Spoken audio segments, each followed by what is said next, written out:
بسم اللہ الرحمن الرحیم۔ السلام علیکم، ویلکم ٹو ہم کہانی۔ پلیز ناول کو لائک کر دیجیے، اگر آپ نے ابھی تک چینل کو سبسکرائب نہیں کیا تو سبسکرائب کر دیجیے اور کمنٹس باکس میں اپنی رائے ضرور دیا کیجیے۔ چلتے ہیں ناول کی طرف۔ وہ عالم شاہ کی جان تھی جسے وہ زریام اور آبان سے زیادہ پیار کرتا تھا۔ اسے بیٹی کی خواہش تھی جو جنت نے پوری کر دی تھی، اور دوسرا وہ دکھنے میں بالکل آئرہ کی طرح تھی۔ آنکھیں، بال، ہونٹ، سب کچھ اس نے آئرہ سے ہی لیا تھا۔ آ جاؤ میری جان، نیچے چلے نا، آپ دونوں سب انتظار کر رہے ہیں۔ ہاں بالکل چلو، میں تو کب سے کہہ رہا تھا یہ تمہاری ماں ہی دیر کروا رہی ہے۔ اس کے کہنے پر آئرہ نے گھور کر اسے دیکھا اور اس کی گھوری کو اگنور کر کے وہ جنت کے ساتھ نیچے چلا گیا۔ گھر میں داخل ہوتے ہی وہ اپنے کمرے میں چلا گیا اور تھوڑی ہی دیر بعد تیار ہو کر فریش سا باہر نکلا، اور اب جس ہستی کو دیکھنے کی اسے بےتابی تھی وہ تھی مائزل شاہ، جو پورے گھر کو دیکھنے کے بعد بھی وہ نہیں ملی تھی۔ حیات، آئزل کہاں ہے؟ سب لوگ یہیں موجود تھے سوائے آئزل کے، اور ایسے میں اس کی غیر موجودگی شاہ میر کو پریشان کر رہی تھی۔ وہ اسکول سے واپس نہیں آئی؟ کیا مطلب وہ ابھی تک نہیں آئی؟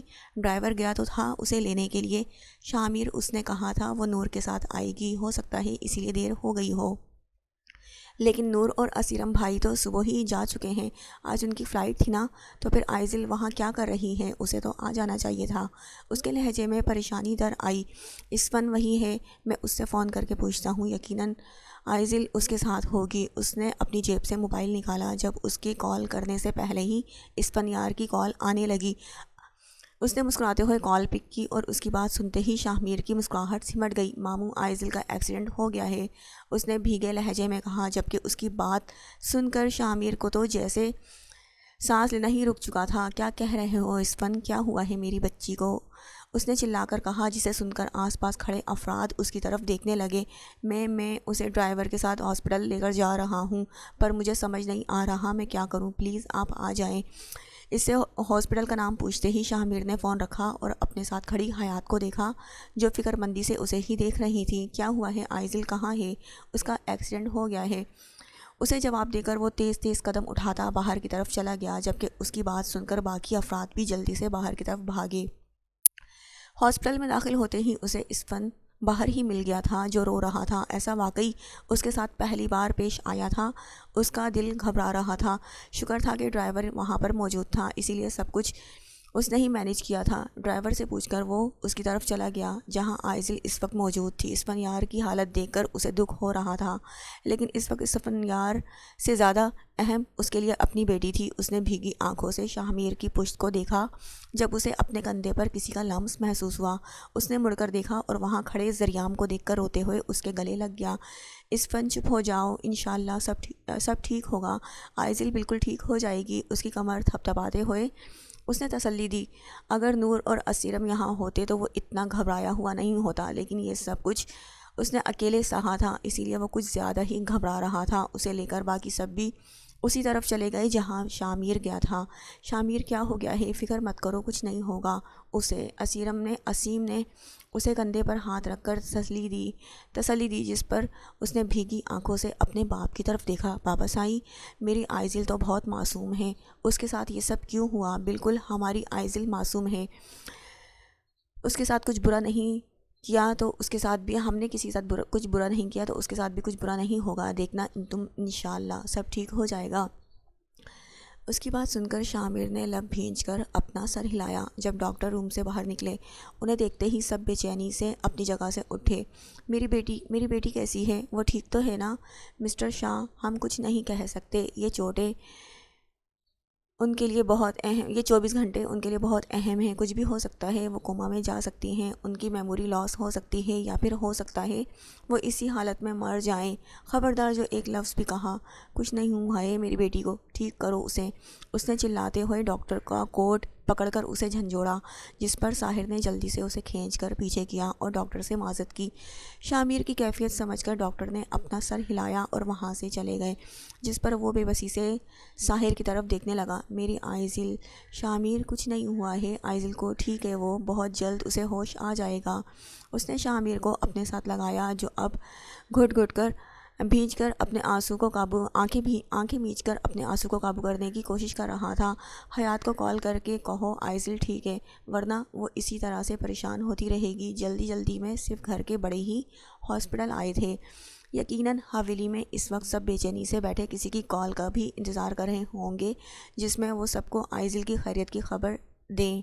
کال کرو۔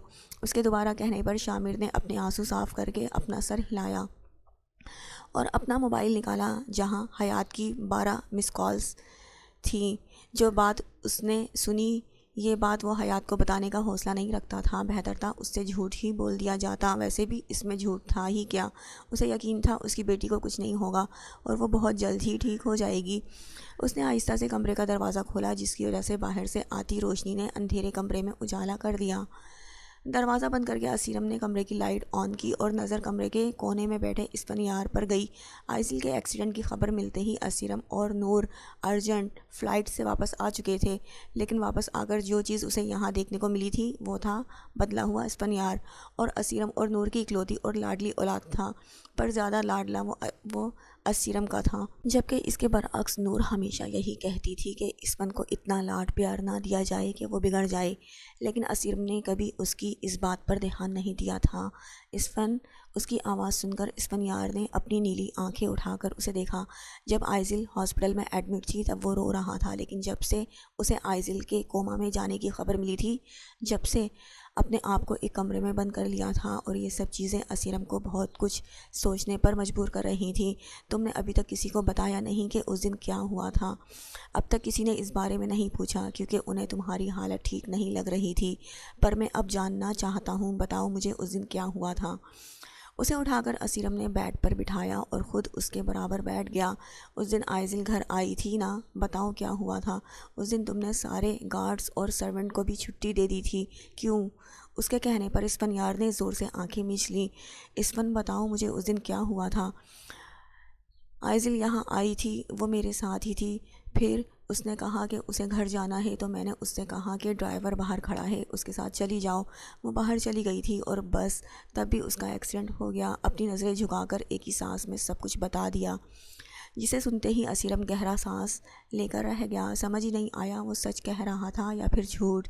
گارڈز کو کیوں چھٹی دی تھی تم نے؟ مجھے نہیں پسند، ہر وقت میرے سر پر سوار رہتے ہیں، الجھن ہونے لگتی ہے مجھے ان کی وجہ سے۔ اس کی بات سن کر اسیرم نے حیرت سے اسے دیکھا۔ یہ بات اسفندیار کہہ رہا تھا جو لوگوں کو دکھانے کے لیے خود گارڈز کی ایک فوج اپنے ساتھ لے کر پھرتا تھا۔ اسفند میں تم پر اعتبار کرتا ہوں اور مجھے یقین ہے تم نے ابھی مجھ سے جو کچھ بھی کہا ہے وہ سب کچھ سچ ہے۔ اس کے کہنے پر اسفندیار نے گہرا سانس لے کر اپنا سر ہلایا۔ اس کا دل چاہا عائضل کوما میں جا چکی صرف اس کی وجہ سے، اور اپنے باپ سے پہلی بار اس نے جھوٹ کہا تھا۔ ایک پل کے لیے اس کے ذہن میں یہ بات آئی تھی کہ اگر عائضل کو ہوش آ گیا تو کیا ہوگا، اور اس سوچ نے ہی اس کے پورے وجود کو جھنجھوڑ ڈالا تھا۔ اگر عائضل ہوش میں آ کر گھر والوں کو سب کچھ بتا دیتی تو کیا ہوتا؟ وہ تو شاید اپنے ماں باپ سے کبھی نظریں بھی نہیں ملا پاتا۔ اس کی خاموشی دیکھ کر اسیرم اپنی جگہ سے اٹھ کر باہر جانے لگا۔ جب اس کے کانوں میں اسفندیار کی آواز پڑی، بابا آپ چاہتے تھے نا میں تعلیم کے لیے ملک سے باہر چلا جاؤں؟ اسیرم نے چہرہ موڑ کر اس کی جانب دیکھا۔ یہ اس کی خواہش تھی کہ اسفندیار اپنی تعلیم ایبراڈ جا کر حاصل کرے، لیکن اس بات کے لیے وہ کبھی نہیں مانتا تھا، کیونکہ یہاں اس کے باپ کی وجہ سے اسے جو مقام، جو عزت ملتی تھی، اسے لگتا تھا باہر جا کر شاید وہ سب کچھ نہیں ملے گا، اسی لیے وہ ہمیشہ اس بات کو ٹالتا آیا تھا۔ لیکن آج وہ خود ہی یہ بات کہہ رہا تھا، ہاں میں جانا چاہتا ہوں۔ اسفند کیا واقعی سب کچھ ٹھیک ہے؟ ہاں، بس اس سب کے بعد سے ڈر گیا ہوں، مجھے یہاں سے جانا ہے، اس ماحول سے جانا ہے۔ اس کی بات سمجھ کر اسیرم نے اپنا سر ہاں میں ہلایا اور کمرے سے چلا گیا۔ اس کے جانے کے بعد کب سے رکے ہوئے آنسو ٹوٹ کر اسفندیار کی آنکھوں سے بہہ نکلے۔ کمرے میں آ کر اس نے اپنے وارڈروب کھولی اور اسفندیار ضروری سامان نکالنے لگا۔ اس کے جانے کی تیاری وہ پہلے ہی کر چکا تھا، لیکن اسفندیار کے نہ کہنے پر اس نے یہ سب کچھ ایک کونے میں جمع کر دیا تھا، لیکن اب اس کی ضرورت تھی کیونکہ اسفندیار جانا چاہتا تھا۔ اسیرم کیا کر رہے ہیں؟ واش روم سے نکلتے ہی اس نے حیرت سے بیڈ پر پڑے سامان کو دیکھتے ہوئے کہا۔ اسفن جانے کے لیے راضی ہو گیا ہے، کیسے؟ اور آپ اسے جانے کا کیوں کہہ رہے ہیں؟ وہ اس وقت ایسی حالت میں نہیں ہے کہ اسے اکیلا کہیں بھیجا جائے۔ اسیرم، وہ اس حادثے کے بعد سے بہت ڈر گیا ہے۔ نور، بالکل وہ اس وقت ٹھیک حالت میں نہیں ہے، لیکن اس کی حالت وہاں جا کر ہی ٹھیک ہوگی، مجھ پر بھروسہ رکھو۔ اس کے لیے کوئی غلط فیصلہ نہیں کروں گا۔ اپنی بات کہہ کر وہ کمرے سے چلا گیا۔ اس کے جانے کے بعد نور نے دکھ سے بیڈ پر پڑے سامان کو دیکھا۔ وہ کیسے اپنے بیٹے سے دوری برداشت کر لیتی، لیکن اسیرم یہ سب کر رہا تھا تو یقیناً اسفنیار کی بہتری کی وجہ سے ہی کر رہا ہوگا۔ گاڑی ہاسپٹل کے سامنے رکتے ہی وہ گاڑی سے اترا۔ اس وقت اس نے وائٹ شرٹ کے ساتھ بلو جینز اور بلو جیکٹ پہنی ہوئی تھی اور نیلی آنکھوں میں سنجیدگی چھائی ہوئی تھی۔ گہرا سانس لے کر وہ ہاسپٹل میں داخل ہوا اور سیدھا آئزل کے روم میں گیا جہاں حیات بیٹھی ہوئی تھی۔ ہاسپٹل میں زیادہ لوگوں کو رکنے کی اجازت نہیں تھی، اسی لیے اس وقت بھی وہاں پر صرف حیات شامیر اور ماہر موجود تھے، جبکہ باقی افراد گھر میں موجود تھے۔ کیسی ہیں مومانی؟ اس کی سنجیدہ سی آواز سن کر حیات نے ہولے سے اپنا سر ہلا دیا۔ ماموں کہاں ہیں؟ وہ ماہر بھائی کے ساتھ کسی ضروری کام سے گئے تھے، تھوڑی دیر میں آ جائیں گے۔ اس کی بات سن کر اسفنیار نے اپنا سر ہلایا۔ جب موبائل پر آتی کال دیکھ کر حیات اپنی جگہ سے اٹھ کر باہر چلی گئی اور اس کے جاتے ہی اسفنیار کی نسوں کا مرکز وہاں بیڈ پر لیٹی آئزل بن گئی، جسے دیکھنے کے لیے وہ یہاں آیا تھا۔ وہ 2 ہفتوں سے اسی بیڈ پر پڑی ہوئی تھی۔ بھلا کس نے سوچا تھا کبھی ایسا بھی کوئی دن دیکھنا پڑے گا؟ میں جانتا ہوں تمہارے ساتھ میں نے غلط کیا ہے آئزل، ہو سکے تو مجھے معاف کر دینا۔ میں جا رہا ہوں، واپس کب آؤں گا نہیں جانتا، بس جانے سے پہلے آخری بار تم سے ملنا چاہتا تھا، تمہیں دیکھنا چاہتا تھا۔ اس نے آئزل کے بالوں میں ہاتھ پھیرا اور اس کا ہاتھ تھام کر نرمی سے اس کے ہاتھ کی پشت پر اپنے لب رکھ دیے۔ بند آنکھوں سے 2 آنسو ٹوٹ کر آئزل کے گال پر گرے، جنہیں اس نے خود ہی نرمی سے صاف کر دیا اور اس سے دور ہو کر تیز تیز قدم اٹھاتا باہر چلا گیا تاکہ آئزل سے دور جا سکے، بہت دور۔ وہ اس سے دور جانا چاہتا تھا، لیکن اسے یہ نہیں پتا تھا کہ اس کے دور جانے کا بھی کوئی فائدہ نہیں تھا، کیونکہ وہ تو عائزل شاہ کی یادیں اپنے ساتھ لے کر جا رہا تھا، جن سے اس کا پیچھا اب کبھی نہیں چھوٹنا تھا۔ چند سال بعد فجر کا وقت ہوتے ہی معمول کے مطابق گھر کے سارے افراد ایک ایک کر کے اٹھنے لگے۔ جب وہ چھوٹے چھوٹے قدم اٹھاتی اپنے ہاتھ میں چھوٹی سی کینچی لیے میسم کے کمرے کی طرف گئی، دروازہ کھولتے ہی ٹھنڈی ہوا اس کے وجود سے ٹکرائی۔ اے سی کی کولنگ نے پورے کمرے کو اچھا خاصا ٹھنڈا کیا ہوا تھا۔ ہنستے ہوئے وہ اس کے قریب جا کر اسے دیکھنے لگی اور پھر نچلا لب دانتوں میں دبائے اس کی مونچھ کا کونا پکڑا، لیکن اس سے پہلے کہ وہ اسے کاٹ پاتی اسیم اس کی نازک کلائی اپنی گرفت میں لے چکا تھا، جس پر اس نے منہ بنا کر اسے دیکھا۔ دادا سائیں کاٹنے تو دیتے دادا کی جان، یہ اچھی بات نہیں ہوتی، لیکن مجھے مزہ آتا ہے۔ اسے اسیم کی بڑی بڑی مونچھیں کبھی بھی پسند نہیں تھیں۔ مونچھیں تو عالم اور زریام کی بھی تھیں، پر وہ اتنی بڑی نہیں تھیں۔ میرے چندو، جب پہلے تم نے یہ حرکت کی تھی، جب تمہارے عالم دادا نے میرا کتنا مذاق اڑایا تھا، تم چاہتی ہو وہ پھر سے ایسا کریں؟ اس کے کہنے پر آئزل نے جلدی سے اپنا سر نفی میں ہلایا، جسے دیکھ کر اس نے مسکراتے ہوئے اسے اپنے سینے سے لگایا۔ یونیورسٹی سے آتے ہی وہ سیدھا اپنے کمرے میں گئی اور فریش ہوتے ہی کتابیں کھول کر بیٹھ گئی۔ جب تھوڑی دیر بعد کمرے کا دروازہ بجا، اس نے مصروفیت بھرے انداز میں باہر کھڑے شخص کو اندر آنے کی اجازت دی اور اجازت ملتے ہی باہر کھڑا سالار کمرے میں آ گیا۔ اس نے نظر اٹھا کر اسے دیکھا، جہاں وہ مطمئن سا کھڑا مسکراتے ہوئے اسے دیکھ رہا تھا۔ دکھنے میں وہ اپنے باپ کی طرح تھا، لیکن اس سے بھی زیادہ وہ اسیم سے مشابہت رکھتا تھا۔ بکھرے بال، گندمی رنگت اور چہرے کا ہر نقش اپنے دادا سے چرایا تھا۔ وہ 21 سال کا تھا، لیکن اس کا ورزشی وجود اسے اپنی عمر سے بڑا بناتا تھا۔ اس کے اوپر اس کے سخت لہجے کی وجہ سے لوگ اس سے کم ہی بات کرتے تھے۔ گھر والوں کے علاوہ اسے خود بھی کسی کے ساتھ زیادہ فرینک ہونا پسند نہیں تھا۔ وہ جنت سے 1 سال چھوڑا تھا، لیکن 4-5 سال بڑا لگتا تھا۔ اگر کہا جائے کہ وہ شاہ حویلی کا ضدی نڈر بچہ تھا تو غلط نہیں ہوگا، کیونکہ جب وہ اپنی ضد پر آتا تھا تو کسی کی نہیں سنتا تھا۔ کیا ہو رہا ہے جنت؟ کچھ نہیں، پڑھائی ہو رہی ہے۔ تمہیں کیا چاہیے؟ ہر وقت پڑھتی رہتی ہیں، کبھی تو ان کتابوں کی جان چھوڑ دیا کریں۔ اس نے جنت کے پاس بکھری کتابوں کو دیکھتے ہوئے کہا اس کی پہلی محبت اس کے گھر والے تھے اور گھر والوں کے علاوہ جنت شاہ کی دوسری محبت اس کی پڑھائی تھی۔ اسے پڑھائی کا بے حد شوق تھا اور اس کا MBBS کا 3rd ایئر چل رہا تھا۔ جب سے اس کا ایڈمیشن ہوا تھا تب سے تو اس کی زندگی ہی جیسے کتابوں سے شروع ہو کر کتابوں پر ختم ہو چکی تھی۔ سالار، تم جانتے ہو نا، جب پڑھائی کرتے وقت کوئی مجھے تنگ کرے تو مجھے کتنا برا لگتا ہے، اسی لیے میرا اور اپنا وقت ضائع مت کرو اور جا کر کوئی کام کرو۔ میرے ساتھ باہر چلیں، ہم باہر جائیں گے، تھوڑی شاپنگ کریں گے اور پھر گھوم پھر کر ڈنر کر کے واپس آ جائیں گے۔ سالار، مجھے پڑھنا ہے۔ اس کے کہنے پر گہرا سانس لے کر وہ کمرے میں چلا گیا۔ جب نظر باہر بیٹھی نور پر گئی جو اسے دیکھتے ہی مسکرا اٹھی۔ پڑھائی کی وجہ سے حویلی کے سارے بچے مختلف جگہوں پر رہتے تھے۔ سالار اور جنت لاہور، نور کے پاس ازمیر، منت اور میرال اپنی پڑھائی مکمل کر چکے تھے، اسی لیے وہ حویلی میں ہی پائے جاتے تھے، جبکہ المیر ترکی میں رہتا تھا، جہاں اس وقت وہ ساحر کے ساتھ ایک نئے پروجیکٹ پر کام کر رہا تھا۔ آفس کے کاموں میں اسے ہمیشہ سے دلچسپی تھی، اسی لیے کم عمری میں ہی اس نے آفس جانا شروع کر دیا تھا اور اب اپنی پڑھائی کے ساتھ ساتھ وہ آفس کا کام بھی بڑے آرام سے سر انجام دے رہا تھا۔ اس کا BA کا لاسٹ ایئر چل رہا تھا۔ اس کی یہ خواہش تھی کہ ازمیر بھی اس کے ساتھ ہی پڑھتا، لیکن اسے پڑھائی سے کوئی خاص دلچسپی نہیں تھی، اسی لیے اس نے لاہور کی یونیورسٹی سے BA کر لیا تھا۔ اسفندیار آسٹریلیا میں رہتا تھا اور ان سب کے علاوہ حرم رہتی تھی نیو یارک میں۔ کچھ زریام کی خواہش تھی تو کچھ اینا کا اصرار، جسے دیکھ کر زریام نے اسے وہاں پر بھیج دیا، اور اپنے اس فیصلے پر وہ ہمیشہ مطمئن رہتا تھا کیونکہ وہاں پر اینا تھی جو اپنی فیملی کے ساتھ حفصہ اور احسان کے ساتھ ہی شفٹ ہو چکی تھی، اور اس کی وہاں موجودگی زریام کی ہر فکر بھلا دیتی تھی۔ معتصم کا ارادہ تھا کہ سارے بچے ایک ہی جگہ پر رہتے، لیکن ہر کسی کی اپنی مرضی تھی، جسے دیکھ کر اس نے کوئی اصرار نہیں کیا کیونکہ سب اپنوں کے درمیان میں ہی رہتے تھے۔ جنت نے کمرے سے نکال دیا، نہیں خیر نکالا تو نہیں ہے پھپھو سائیں، لیکن اگر تھوڑی دیر مزید اندر رہتا تو ہو سکتا تھا نکال دیتی۔ وہ پڑھ رہی ہے نا سالار، تم جانتے تو ہو اسے نہیں پسند کوئی اسے پڑھتے وقت ڈسٹرب کرے۔ وہ تو ہر وقت ہی پڑھتی رہتی ہیں پھپھو سائیں، کبھی کچھ وقت ہمارے ساتھ بھی گزار لیا کریں۔ تم موڈ خراب مت کرو، میں نے تمہارے لیے کھیر بنائی ہے، فریج میں رکھی ہے، جا کر کھا لو، اور حیات سے بھی بات کر لینا، جی کر لوں گا۔ اس نے ہولے سے اپنا سر ہلایا اور کچن کی طرف چلا گیا۔ کچن میں داخل ہوتے ہی وہ خراب موڈ کے ساتھ وہاں پر بیٹھ گیا۔ اگر اسے کبھی کسی چیز پر غصہ آتا تھا تو وہ تھا جنت کے اگنور کرنے پر۔ کبھی کبھی تو دل چاہتا تھا کہ اس کی ان کتابوں کو ہی آگ لگا دے جن کی وجہ سے وہ اسے اگنور کرتی تھی، لیکن وہ ایسا بھی نہیں کر سکتا تھا کیونکہ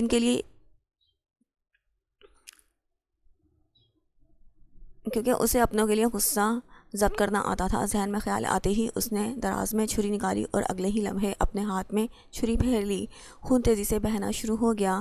نازیہ، اس کے چلانے کی آواز پر باہر کام کرتی نازیہ بھاگ کر آئی اور پہلی نظر اس کے ہاتھ سے بہتے خون پر گئی۔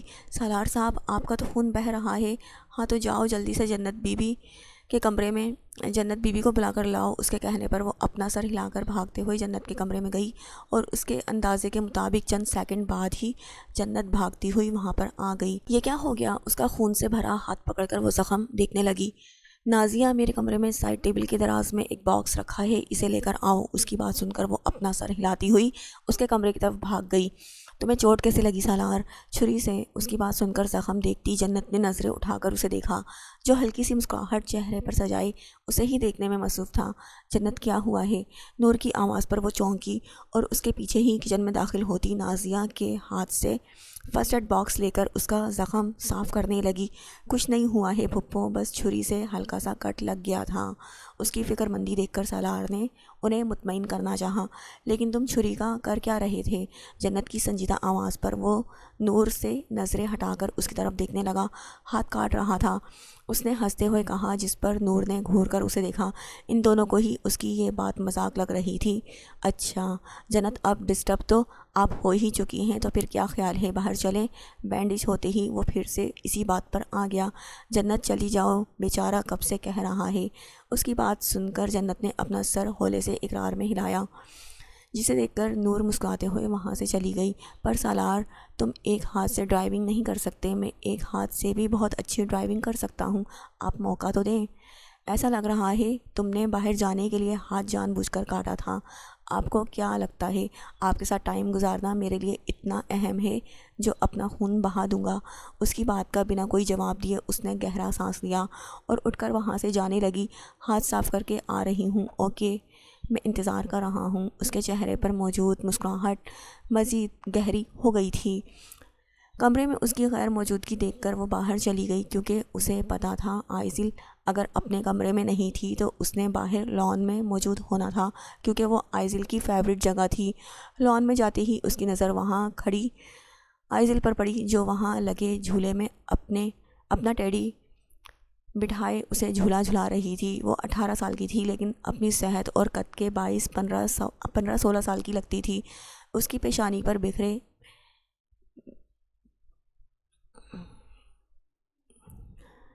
بال چہرے پر بکھری معصومیت میں مزید اضافہ کرتے تھے، جبکہ سلکی بالوں نے پیچھے سے آدھی کمر ڈھانپ رکھی تھی۔ وہ 18 سال کی تھی، لیکن اس کا دماغ بالکل بچوں کی طرح تھا، اور ایسا تب سے تھا جب سے وہ کوما سے باہر نکلی تھی۔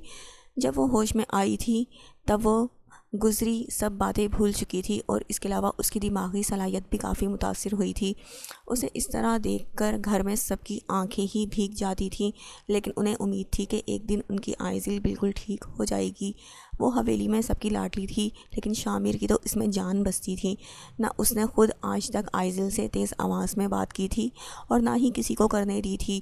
وہ شرارتی تھا، لیکن اس کی ساری شرارتیں تو اسی دن ختم ہو گئی تھیں جس دن آئزل کا ایکسیڈنٹ ہوا تھا، اور اب اس کا شرارتی موڈ کبھی کبھی ہی آن ہوتا تھا۔ تو وہ اب بھی ایک نرم خو انسان لیکن بات جب اس کی بیٹی پر آتی تھی تو اس کی ساری نرمی سختی میں تبدیل ہو جاتی تھی۔ آئزل حیات کی آواز سن کر اس کے جھولا جھلاتے ہاتھ رکے۔ چلو آؤ کھانا کھاؤ، مجھے بھوک نہیں ہے، تمہارے فیوریٹ نوڈلز بنائے ہیں۔ حیات کی بات سنتے ہی اس کی ساری بھوک جاگ اٹھی۔ وہاں رکھا اپنا ٹیڈی بیئر اٹھا کر وہ جلدی سے اندر بھاگ گئی، جس پر حیات بھی مسکراتے ہوئے اس کے پیچھے چلی گئی۔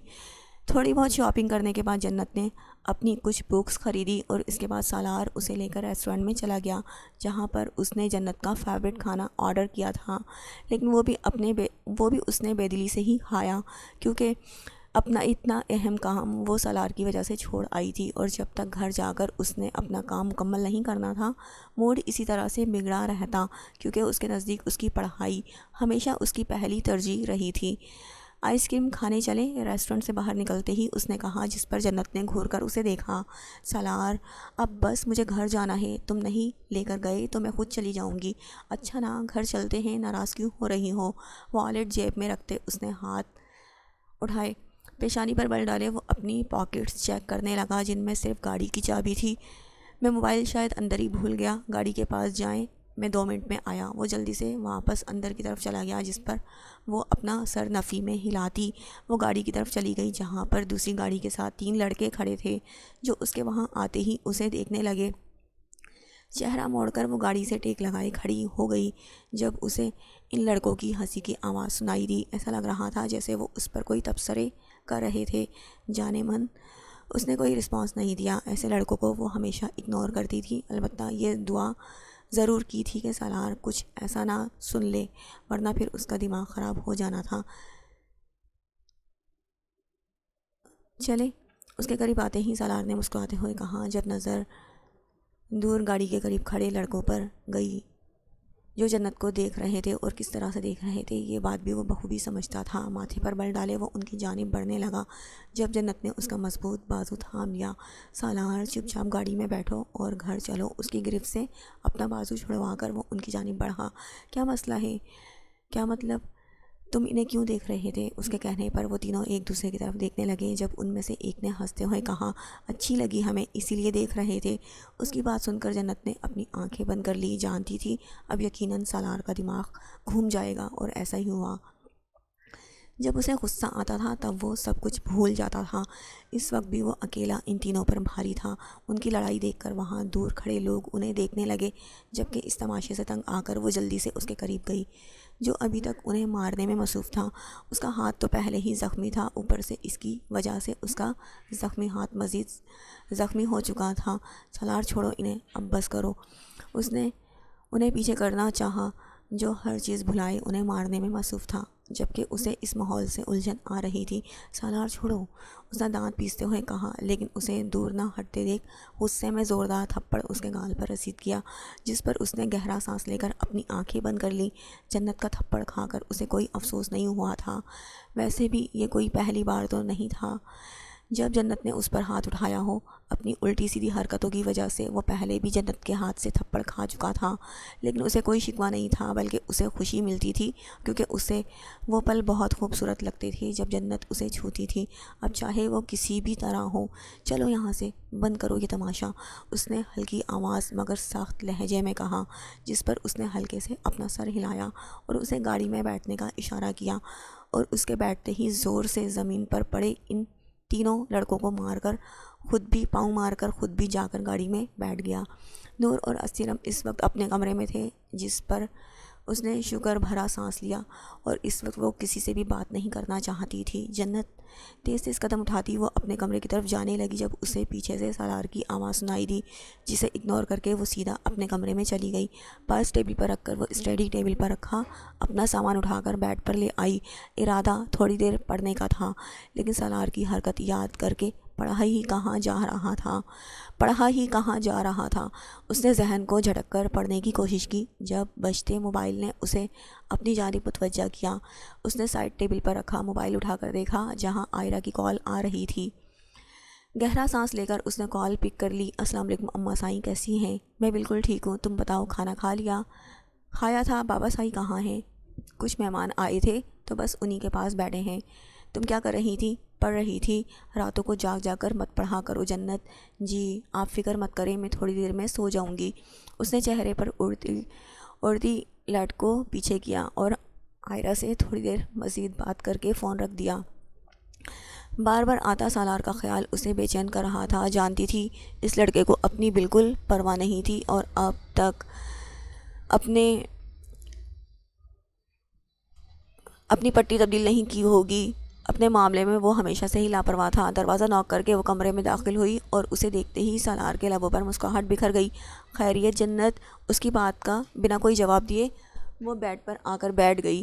جب سالار کی نظر اس کے ہاتھ میں پکڑے فرسٹ ایڈ باکس پر گئی اور اسے دیکھتے ہی وہ اس کے یہاں آنے کا مقصد جان چکا تھا۔ ہاتھ دکھاؤ، اس نے شرافت سے ہاتھ آگے کر دیا، جسے تھام کر وہ اس کی پٹی کھولنے لگی، جبکہ وہ خود پیار بھری نظروں سے مسکراتے ہوئے اس کے چہرے کو دیکھنے لگا۔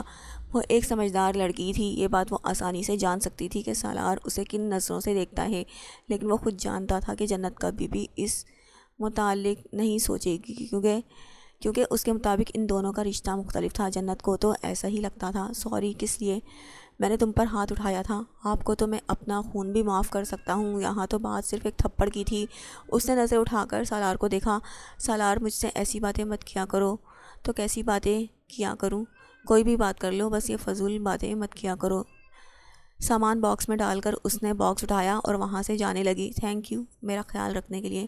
کوئی تکلیف میں ہوگا تو میں اس کی مدد کروں گی سالار، کیونکہ یہی تو میرا کام ہے، اور تم تو میرے بھتیجے ہو۔ اپنی بات کہہ کر وہ مسکراتے ہوئے وہاں سے چلی گئی، جبکہ اس کی بات سنتے وہ ضبط سے اپنی مٹھیاں بھینچ کر رہ گیا۔ گہری نظروں سے وہ گلاس وال سے نظر آتی برف کو دیکھ رہا تھا۔ آج موسم کچھ زیادہ ہی سرد تھا اور برف سے ہر چیز ڈھک چکی تھی۔